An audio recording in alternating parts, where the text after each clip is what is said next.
아하시엘이 이르되 온 유다와 예루살렘 주민과 여호사밧 왕이여 들을지어다. 여호와께서 이같이 너희에게 말씀하시기를 너희는 이 큰 무리로 말미암아 두려워하거나 놀라지 말라. 이 전쟁은 너희에게 속한 것이 아니요 하나님께 속한 것이니라. 내일 너희는 그들에게로 내려가라.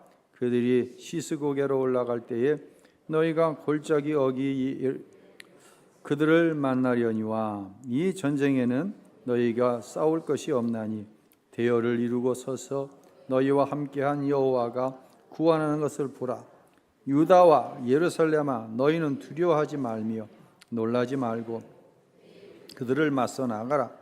여호와가 너희와 함께하리라 하셨느니라 하매 여호사밧이 몸을 굽혀 얼굴을 땅에 대니 온 유다와 예루살렘 주민들에게도 여호와 앞에 엎드려 여호와께 경배하고 그핫 자손과 고라 자손에게 속한 레위 사람들은 서서 심히 큰 소리로 이스라엘 하나님 여호와를 찬송하니라.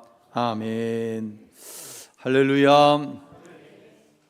명환아, 군대 언제 가? 내일? 깜짝 놀랐다. 너 머리 깎고 와가지고. 근데 왜 얘기들을 안 해요? 네.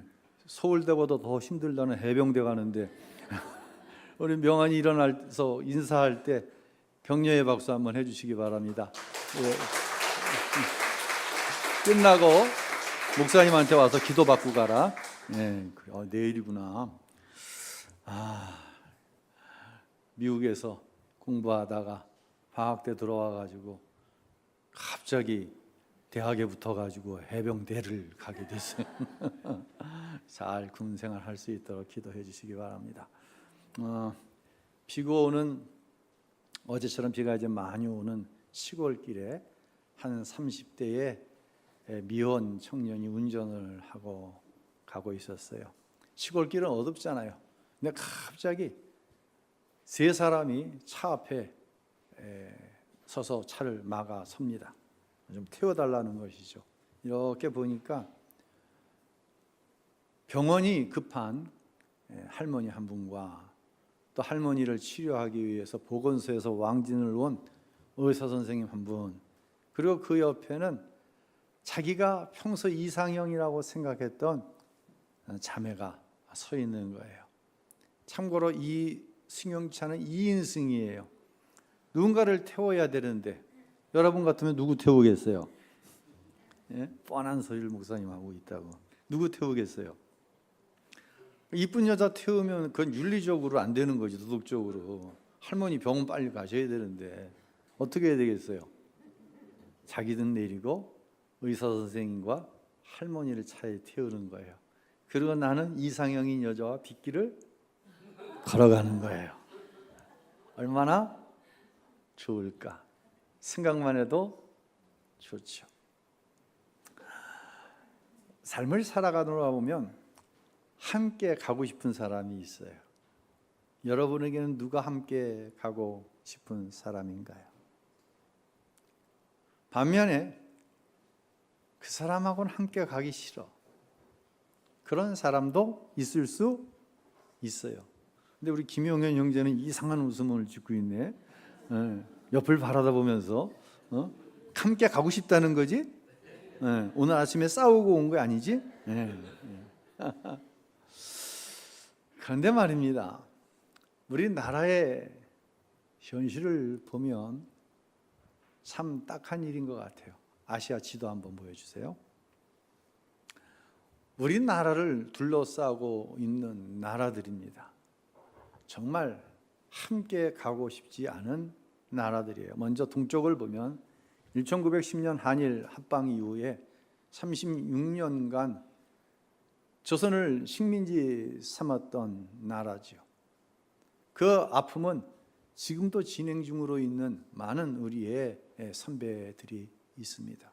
저들의 잘못을 인정하지 않습니다. 또 저 맨 위로 가면 러시아라고 하는 광활한 땅이 있습니다. 구로 말하자면 소련이죠. 소련은 김일성이를 앞장세워 가지고 6.25 전쟁을 일으킨 주범이기도 합니다.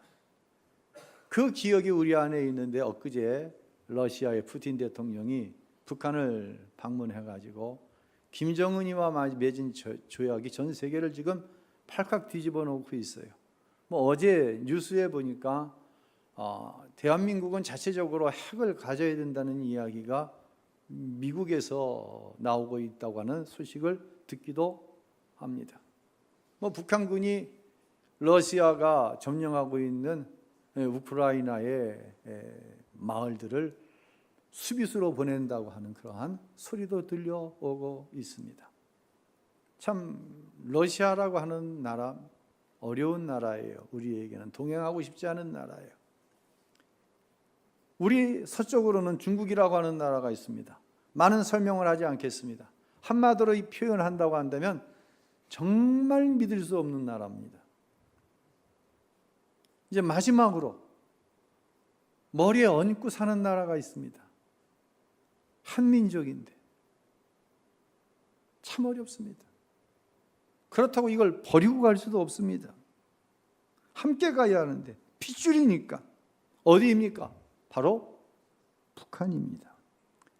우리는 이런 나라들과 불편한 동행을 하는 상황 속에 있습니다. 오늘 74주년을 맞는 6.25 기념주일입니다. 목사님 때가 어느 때인데 무슨 6.25가 지난 지 얼마나 되는데 아이들한테 6.25 물어보세요. 몇 년도에 일어났나? 여러분 6.25가 몇 년도에 발발했어요? 예, 여러분은 아는데 요즘 청소년들, 초등들은 모르는 게 당연합니다. 남한이 위로 쳐들어간 거니 북한이 위에서 쳐내려온 건지도 제대로 모릅니다. 이런 이야기를 뭐 하려고 하시나요? 왜 할까요?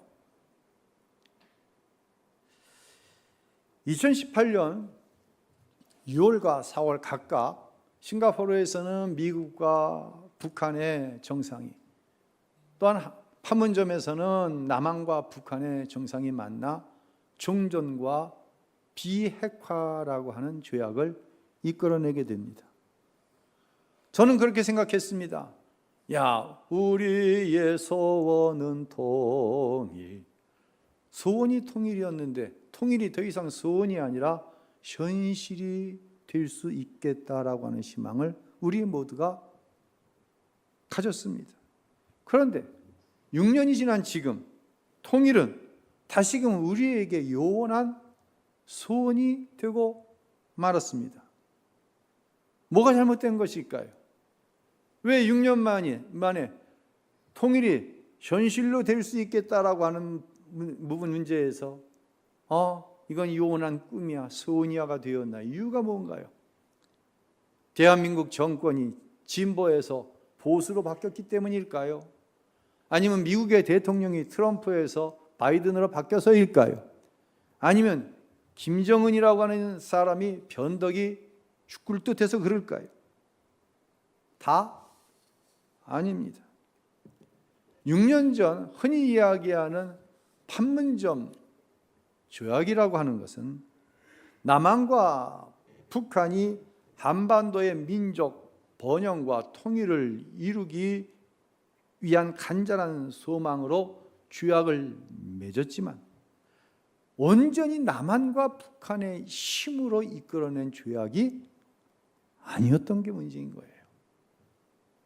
사실상 그때의 조약은 미국과 북한의 회의의 결과로 어부지리로 얻은 조약이었지 남한과 북한의 온전한 힘으로 이루어낸 조약이 아니었다는 얘기예요. 북한은 김정은 체제의 보장을 우선시하고 빈곤 국가로서의 탈출이라고 하는 계산을 가지고 있었고 러시아와 일본과 중국 역시도 각각의 계산을 가지고 있었습니다. 우리의 우방이라고 하는 미국 역시도 나름대로의 계산을 가지고 있었습니다. 우리가 기억해야 되는 것이 있습니다. 우리가 분명히 각성해야 되는 것이 있습니다. 어떤 나라도 한반도의 평화와 번영이 그들의 첫 번째 목표가 아니라는 것입니다. 남한과 북한이 휴전이라고 하는 긴장관계, 즉 전쟁이 잠시 멈춰져 있는 상태인 휴전이 자기들 나라의 이익이 되어진다고 한다면 대한민국과 북한의 종전과 통일을 그들이 원하지 않을 수도 있다고 하는 것이 우리가 맞닥뜨리고 있는 현실의 문제라고 하는 것이에요. 오히려 자기들에게 손해가 된다고 한다면 종전과 통일을 방해할 수도 있다고 하는 것이에요. 그래서 통일은 하나님이 도우시지 않으면 안 되는 것입니다. 오늘 우리가 읽은 역대하 말씀은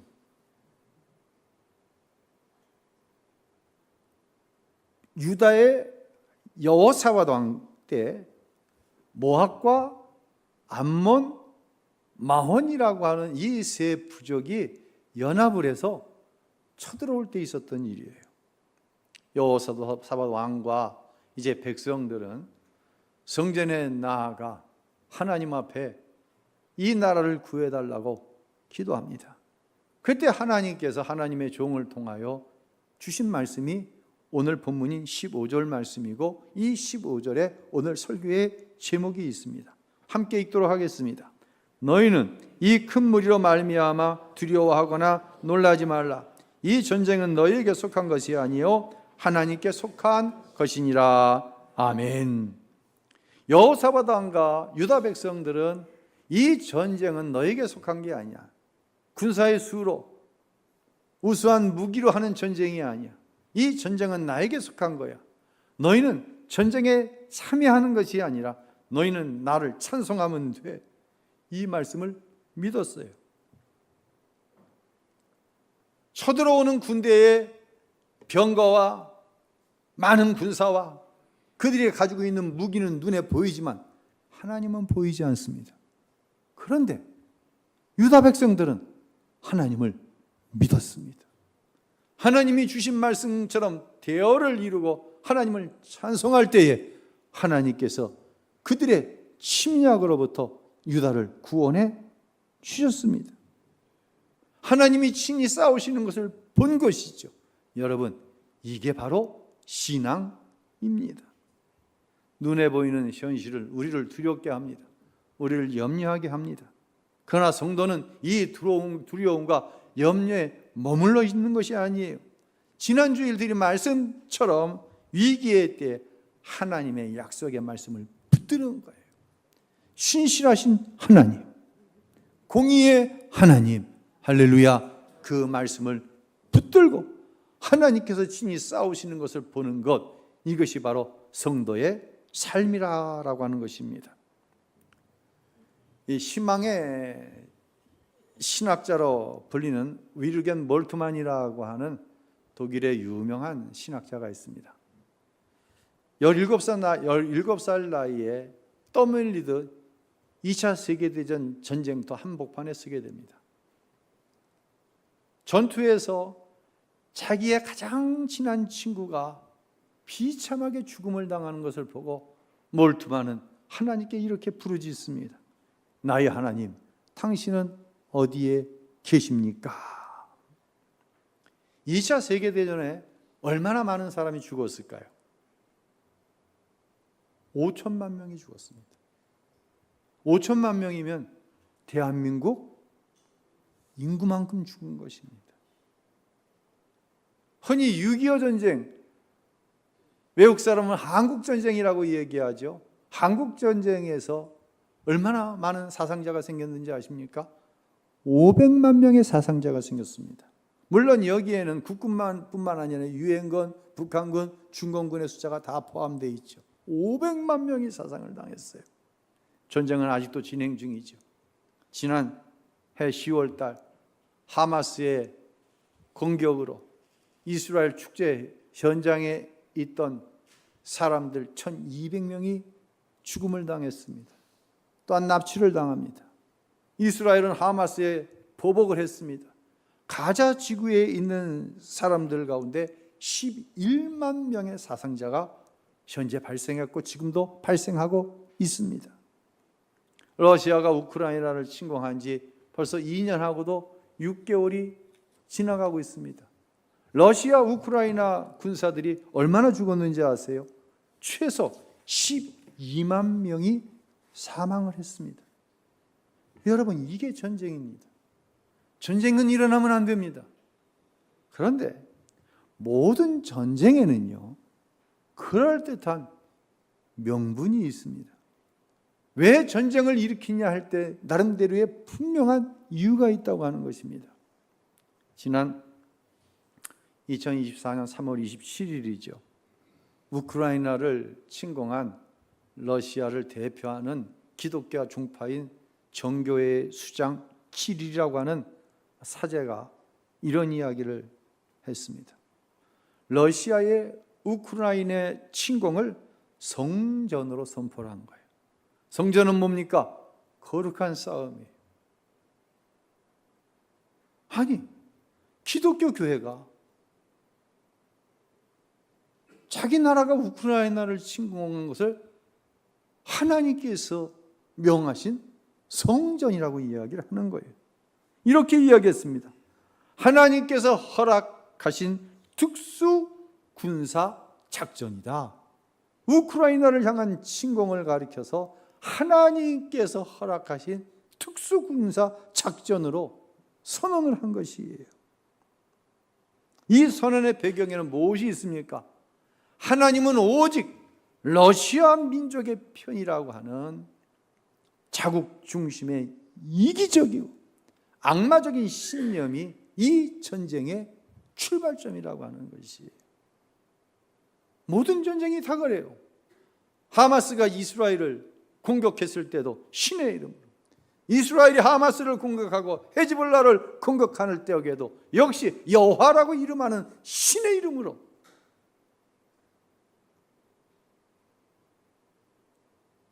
이 명분은 옳지 않습니다. 이 이유는 하나님을 정말로 기쁘시게 하지 못하는 그러한 전쟁입니다. 전쟁의 배후에는 단순히 정치적이고 경제적이고 군사적인 이데올로기가 있는 것이 아니라는 얘기예요. 흔히 이제 북한이 주체 사상이라는 이야기를 합니다. 그러니까 북한의 모든 사상은 이 주체 사상으로부터 출발이 되어져요. 주체 사상이란 이런 거예요. 1960년대부터 1970년대에 이제 확립된 이 김일성의 통치 이념이죠. 내용은 이런 거예요. 사람이 모든 것의 주인이며 모든 것을 결정한다. 누가 모든 것의 주인이에요? 사람, 김정일, 또한 김일성, 김정일, 김정은 3부자가 모든 것의 주인이에요. 모든 것을 결정하는 주체는 이 독재 권력이. 뭐하고 안 맞아요?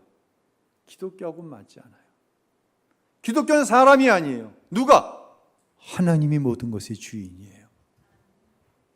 모든 것을 결정하는 주체는 오직 하나님이시에요.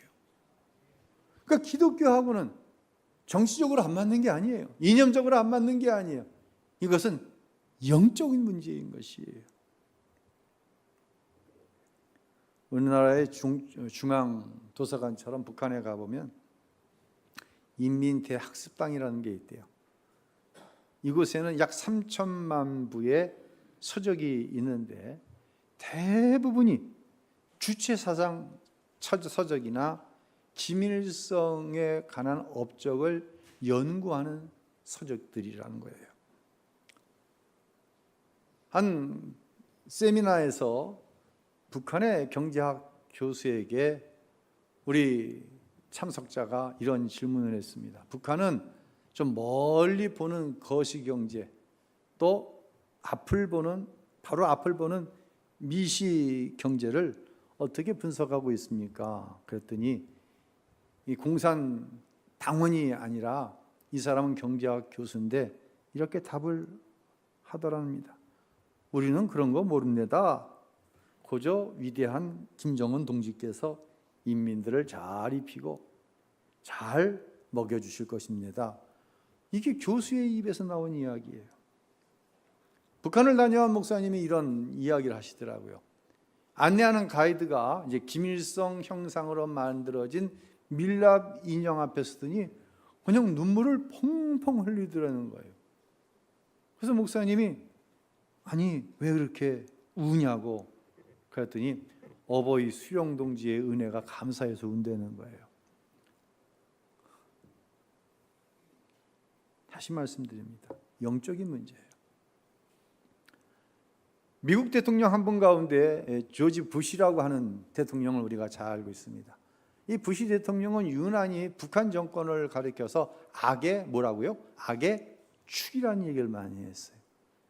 여기서 악은 어떤 정치적인 또는 군사적인 이데올로기에 있어서 그들은 악이다라고 하는 의미가 아니라 여기서 표현하는 악은 우리가 신앙적으로 악, 마귀, 사탄 할 때 이야기하는 영적인 존재로서의 악을 이야기하는 거예요. 무엇을 의미합니까? 남한과 북한, 미국과 북한의 대치와 위기 상황은 정치, 군사적인 차원의 갈등만이 아니라는 거예요. 이게 정치적이고 군사적인 어떤 이념적인 문제라고 할지라도 풀기가 매우 어렵습니다. 그런데 만약 경제적인 문제다. 그럼 경제적으로 많이 지원해주고 그들이 체제적으로 불안해한다. 미국이 어느 날 확 하고 자기들을 망가뜨릴 수 있다. 그러면 체제를 보장해주면 평화를 이끌고 나갈 수 있습니다. 그런데 남과 북, 미국과 북한의 문제는 그런 경제적이고 정치적인 문제가 아니라 이것은 영적인 차원의 문제이기 때문에 하나님께서 해결하셔야만 한다고 하는 것이 교회의 분명한 입장이어야 되고 성도의 여러분의 분명한 입장이고 이 입장을 가지고 우리는 기도해야 한다는 것이에요. 기독교인들은요, 종종과 통일의 문제를 정치, 군사적인 각도에서만 바라봐서는 안 됩니다. 그래서요, 제가 기회 있을 때마다 말씀드리는 거예요. 교회 안에서 정치 얘기하지 말라고. 여러분이 하는 정치는 정치적인 어떤 편향성을 가지고 서로가 서로를 향해서 자기 주장을 하는 거예요. 그런데 이건 단순한 정치적인 입장이 아니에요. 이건 영적인 문제예요. 우리나라 정치는요, 이건 영적인 문제예요. 그런데 자꾸만 이것을 서로가 편향된 입장에서 바라보면서 교회에서 네 편 내면 진보 보수, 이건 안 된다는 거예요. 어느 교회 교인이 목사님께 목사님 광화문 가보셨냐고. 안 갔다 오니까 무슨 목사가 광화문도 안 가냐고. 태극기 큰 부대. 목사님 서초동 가보셨어요? 안 갔다고. 그러니까 무슨 목사가 서초동도 안 가보냐. 서초동은 뭐였어요? 진보들이 모여서 데모했죠. 교회는 그런 곳이 아니에요. 우리가 생각하는 통일의 문제는 그런 맥락에서 봐서는 안 된다는 것입니다. 선교지도 하나 올려주세요. 자, 여기에 보면 이제 복음의 출발지가 어디죠? 이스라엘, 예루살렘이죠. 이제 예루살렘이 복음이 핍박이 오니 핍박을 피해서 복음이 튕겨져 나갑니다.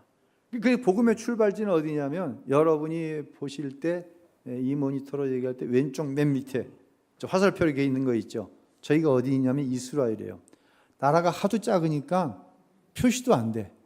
그래서 조그만 글씨로 이스라엘이라고 쓴 거를 여러분 보실 수 있도록 이렇게 빨간 칠 화살표를 해놓은 거예요.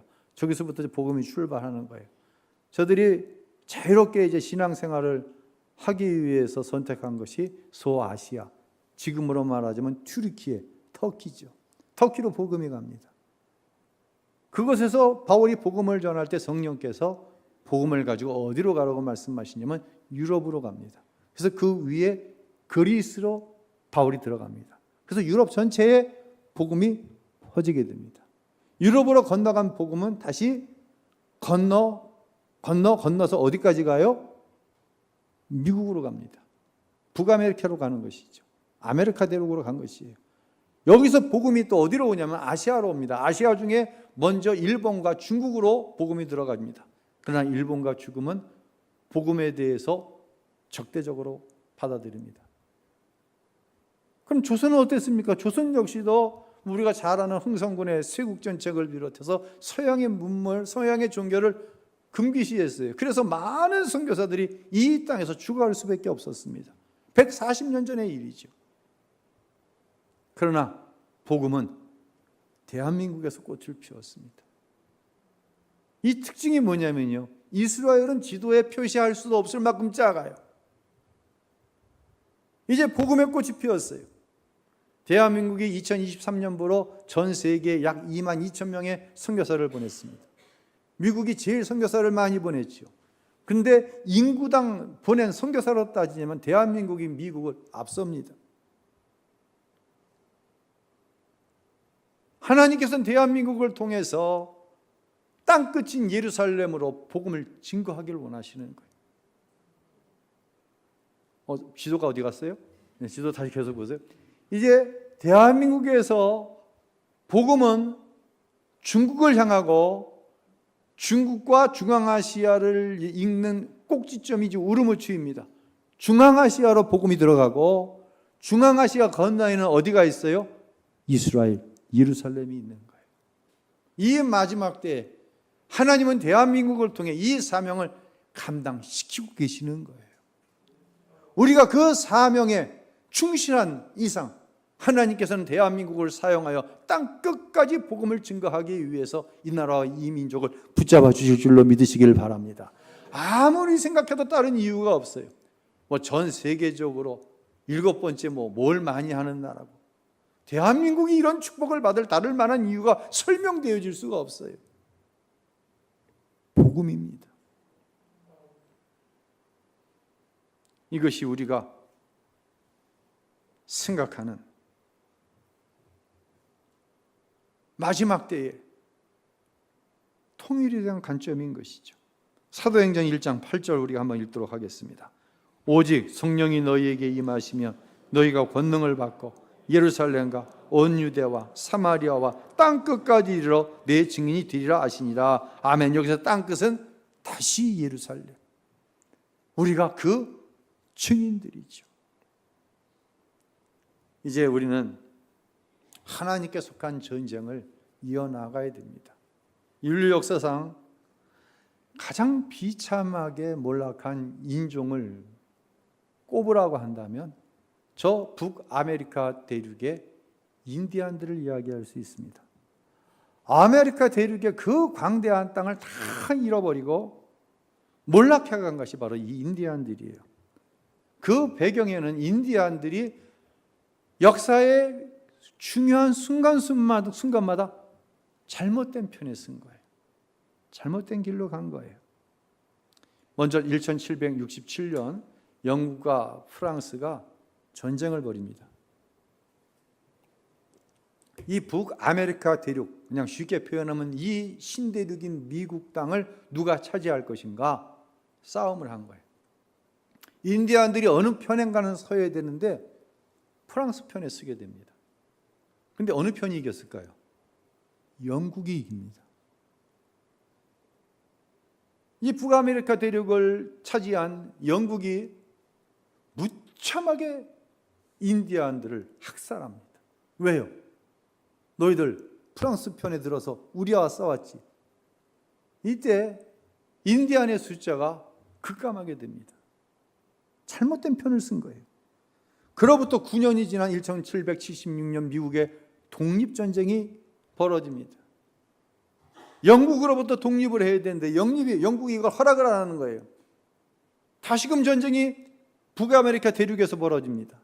이때 인디안들이 생각하는 거예요. 지난번은 프랑스 편 들었다가 영국한테 그냥 진짜 혼났는데 이번에는 영국 편 들어야지.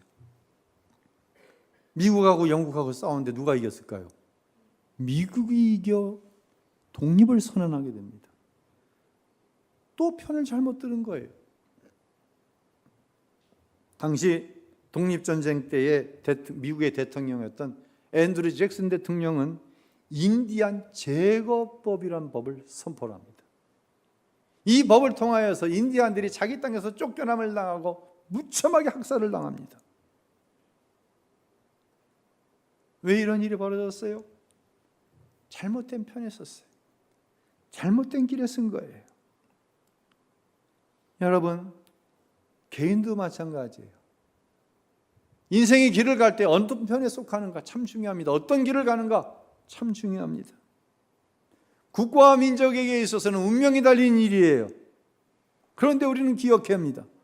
북한이 중국 편에 서더니 러시아 편으로 갔어요. 중요합니다. 대한민국은요, 미국과 혈맹의 관계를 맺고 있습니다. 요즘에는 일본과도 우방의 관계를 맺으려고 합니다. 왜요? 나라의 존망이 어느 편에 서느냐에 따라 달라질 수 있기 때문입니다. 그런데 우리가 분명히 기억해야 될 것이 있습니다. 그들은 우리들의 우방이 될 수 있지만 그들 역시도 하나님께서 이루시는 복음 구원의 역사에 있어 도구에 불과하다는 것이에요. 하나님의 목적은 복음이 땅끝까지 이르러 구원의 날이 오는 것을 이루시는 거예요. 우리가 가야 할 길은 오직 예수입니다. 그분이 우리의 길이요, 그분이 우리의 진리이고 그분이 우리의 생명인 줄로 믿으시기를 바랍니다. 그래서 6.25 74주년 맞는 이 예배에 우리 모두는 마음을 같이 해서 이렇게 기도해야 합니다. 제가 한번 여러분과 마음을 합해서 기도문을 작성해 봤어요. 함께 기도하는 마음으로 읽도록 하겠습니다. 하나님, 이 민족 위에 긍휼을 베푸소서. 우리가 가야 할 길을 인도하소서. 교회가 이 민족의 마지막 소망입니다. 복음 전도의 사명을 성령 안에서 감당하게 하소서. 교회 안에 다음 세대를 축복하사 이 사명을 이어가게 하소서. 아멘. 할렐루야. 교회가 마지막 소망이에요. 대한민국에 무슨 소망이 있어요? 도대체 무슨 소망이 있어요? 외국에서 난리예요 지금. 이거 대한민국 저 어떡하냐? 우리 정치권을 보세요. 아무렇지도 않아요. 북한의 김정은이와 푸틴이 만났는데 그 결과가 어떻게 나오는 것에 촉각을 좀 하면서 무슨 대책을 세워야 될 게 아니냐. 여와 야가 머리를 맞대고 이건 의논하지 않습니다. 18개 상임위 가운데 11개 니네들이 먹었지 7개 니네들이 먹어. 지금 이게 말이 됩니까 지금? 이게 말이 되나요? 사회 전반이 그렇습니다. 다시 말씀드립니다. 교회에서까지 이게 이어지면 안 된다는 거예요. 영적인 눈을 들어 보아야 합니다. 교회가 그래서 마지막 희망입니다. 다음 세대를 위해서 기도하는 여러 가지 이유와 목적이 있습니다. 다음 세대가 없으면 교회가 문 닫는다. 여러분, 이게 아닙니다. 하나님께서 다음 세대를 통해 이 사명을 이어가게 하실 줄로 믿으시기를 바랍니다. 다음 세대 역시도 사명 안에서 볼 때 눈이 달리 열려지는 것이고 그때 우리는 온전한 다음 세대와의 동행을 통해 하나님께서 이루시는 일을 이루게 될 줄로 믿으시기를 바랍니다. 사명 안에 살아가야 돼요. 그때 하나님이 이루시는 통일을 보게 될 줄로 믿으시기를 바랍니다. 이 대한민국 위에 특별히 마지막 소망인 하나님의 교회 위에 하나님이 함께 하셔서 우리가 감당해야 될 그 십자가 사명 믿음으로 감당해 나아갈 때 유다와 여호사밧이 하나님께서 직접 싸우시는 그 싸움을 볼 수 있었던 것처럼 이 나라와 이 민족이 하나님께서 이루시는 그 싸움을 통하여 승리의 역사를 보고할 수 있는 그날이 반드시 오게 될 줄로 믿습니다. 그때를 위하여 기도하는, 그때를 위하여 세상과 구별된 마음을 가지고 하나님 앞에 서시는 사랑하는 모든 성도 여러분들이 되시기를, 우리 우신교회가 되기를, 대한민국에 있는 5만여 교회가 되기를 예수님의 이름으로 축원합니다. 할렐루야.